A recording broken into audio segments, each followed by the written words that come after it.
යාළුවනේ අද අපි ඇවිල්ලා ඉන්නේ අපේ රටකජු කෑල්ලට.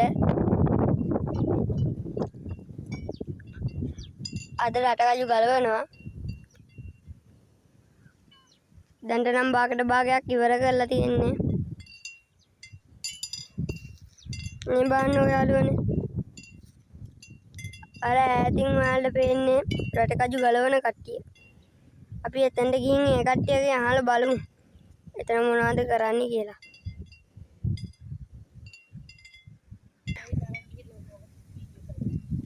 කොලින් මාමේ විසක් කරනවා.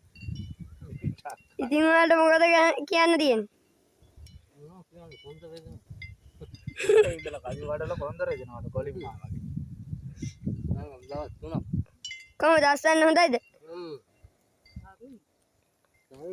ලෑන්ට රොත් දෙකක් පටවල් තියෙනවා. කාමා මෙයාට මොනවද කියන්නේ? මේ කියන්නේ නෑ මේවා දැක්කම මේවා තමයි සල්ලි. මේවා ලංකාවේ හැදෙන්නේ. රට නෙවෙයි. අප ඔරිජිනල් බඩනේ. මේ ගන්නවා නම් 600යි මේවල ගන්නවා නම් 900. එන යාළුවනේ අපි අතර ගිහින් එන්න.